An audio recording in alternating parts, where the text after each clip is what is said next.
Hello, ni hao, konnichiwa. Welcome to another DRV report. So basically I'm just building up my repertoire, learning a few songs and trying to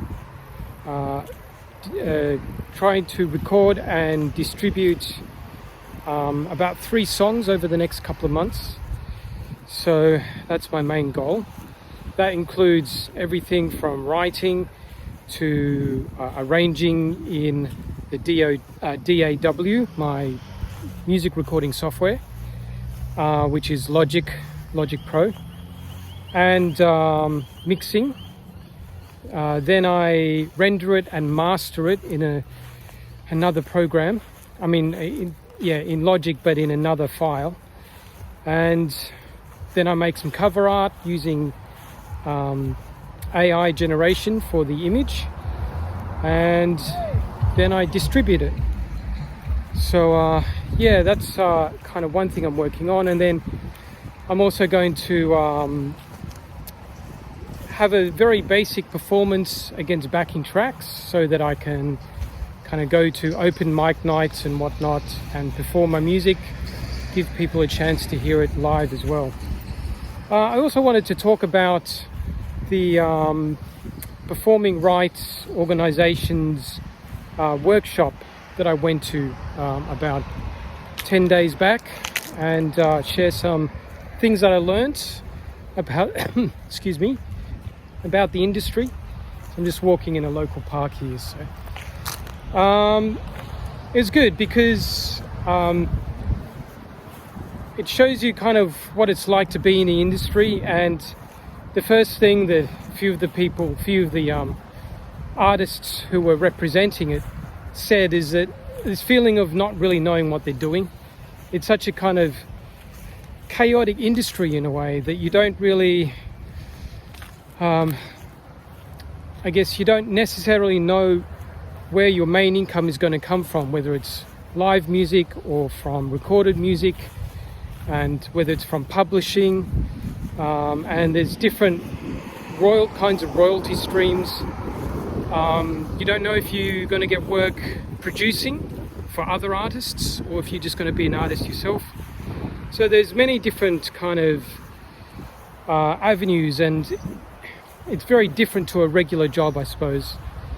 One of the most successful guys who shared, he's got millions of streams on Spotify. He's an artist and a producer himself. He produces for clients. And it took him 10 years to kind of get anywhere.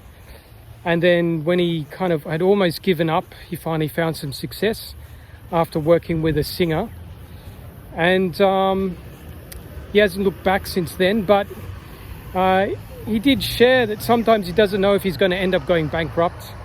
Because one of the problems is that the expenses can get a bit complicated. For example, if you have a song that goes viral, then you're probably going to need to tour to kind of capitalize on it. Otherwise, you'll be forgotten, I don't know, in a brief period of time afterwards. So one of the advice they give was to have some money ready that, if something goes viral or if a song gets popular, you can get on the road quickly and capitalize on that. So it's some interesting insights. They also kind of outline on a big mind map all the different kind of ways you can earn an income, but also the different things you need to do, because it involves a lot of marketing, social media, PR, as well as touring. There's other considerations like merchandise. There's or like, as I mentioned before, royalties. You've got publishing royalties and recorded music royalties. So there's so much you need to know.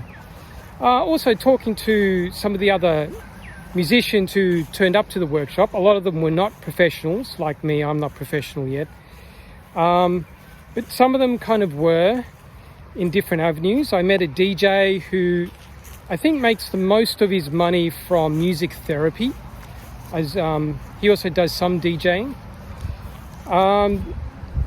So yeah, it's interesting. I met a classical musician who'd had some success 10 years ago, who had recorded music in India, and then kind of things went quiet and she got married and she wasn't earning an income, and now she's trying to get back into it. So yeah, it's a very interesting kind of industry, but it's not the most reliable, of course. Oh well, I hope people can find that useful, and yeah, finally, please check out my presence on Spotify. So I'll put a link in the description for that. All right, thank you, and talk to you next week. Bye.